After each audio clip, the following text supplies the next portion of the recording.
Satan consistently attacks accountability. Grace and peace, everybody. Welcome to Sabbath School Study Group. My name is Chris Bailey. This is our new 5-part series on the cosmic conflict.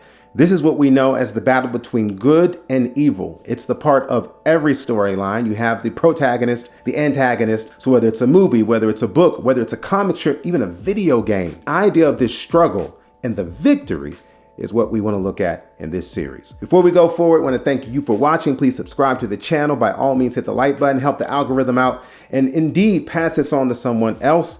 Go to the website for more, even beyond this study. You're going to find that on our website. That's changeministry.org.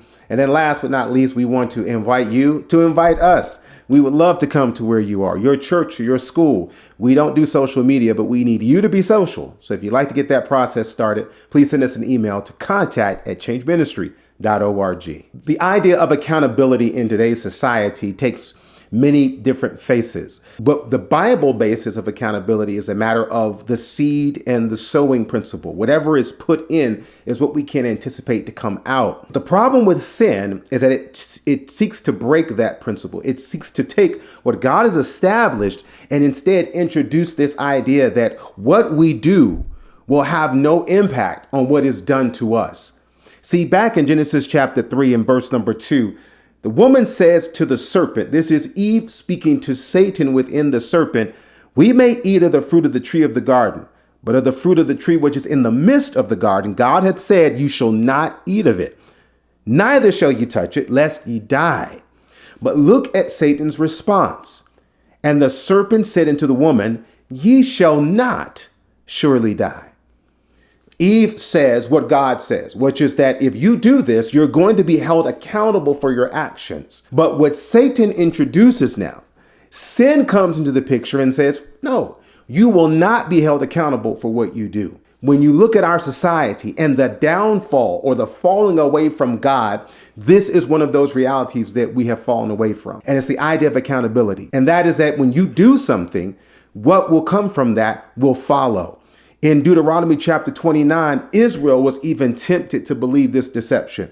So God says, for you know how you have dwelt in the land of Egypt. So he's talking to those who he's bringing into the promised land, but from Egypt.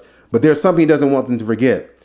You have come and you've come through the nations which you've passed by, and you've seen their abominations and their idols, wood and stone, silver and gold, which were among them. Lest there should be among you man or woman or family or tribe whose heart turneth away this day from the Lord our God to go and serve the God of these nations, lest there should be among you a root that beareth gall and wormwood.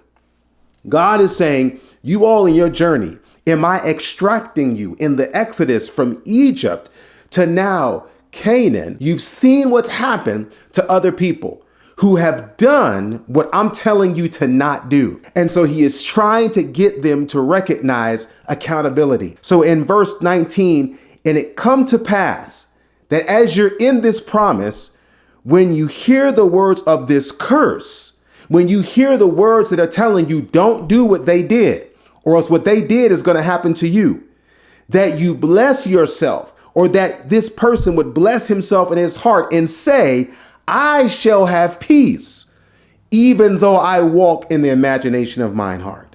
To add drunkenness to thirst. Adding drunkenness to thirst. In other words, when you get to a place where you're actually in curse mode, but you say, I'm blessed. When you get to a place when you say, I can do wrong and expect right to come out. Can you think of what impact this has had on our church, on our culture, on our society, when we forget what we have clearly seen? And that is that we don't call a blessing a curse. And at the same time, we don't call a curse a blessing, all because we've lost sight of accountability. It's a gift from God. It's not God being harsh. It's actually God being honest and showing us that we reap what we sow. And that's good news. Because when we sow goodness, when we sow obedience, we'll always triumph when we trust good will reap good.